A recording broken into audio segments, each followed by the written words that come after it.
It's easy to criticize from the outside behind your keyboard when you're a loser, sitting in your mama's basement, playing video games. But the reality is, if you were out there in the world, you wouldn't have the balls to do 1% of what he's done or what Andrew Tate did.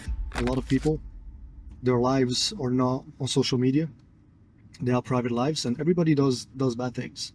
The only difference is some people, their lives are documented. Other people, their lives are not documented. If everybody's life was documented, like Andrew Tate and Tristan Tate's life is, a lot of people would be in trouble today. Now, you know, I did a podcast with Andy Elliott. Yeah. And then everyone was messaging me like, why'd you have this guy on and things like that. Andy Elliott's kind of the same story where he's had his life documented. Yes. A lot of things has been following him and stuff like that. That's what I feel. He's never done wrong by me, and I really like him, and I love his family. Yeah, absolutely. I mean, like I said, everybody has done bad things. I'm sure if you look at my past, I'm sure I've done some things that a lot of people might not appreciate, just like everyone else. Andy Elliott, it's very simple, man. I don't need to say it. He says it. He says, I used to be a piece of shit. He says, I've done bad things in my life. He says, I used to be around the wrong people. And he says, at 39 years old, I decided to change. I was 39 years old. I go home, and my wife, she said, all right, I'm going to tell you the truth.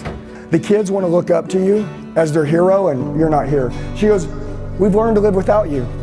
I decided to change my life. I almost went to jail. I almost lost my family.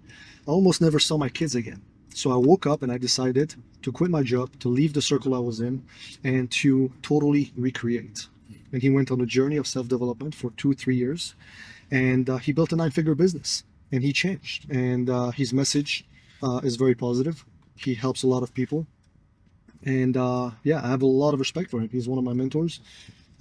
He's very loyal. He talks about brotherhood a lot. He loves his family. Great father, great husband.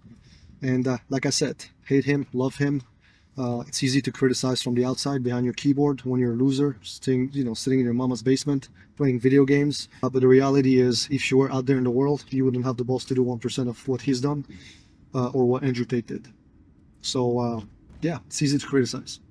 And I feel like when I've met him, the criticism doesn't affect him. He's so focused on his strategy and his family that I don't feel like it affects him. He doesn't listen to it. No, he doesn't care, man. Listen, he's been under the gun for a few years. This is nothing new to him.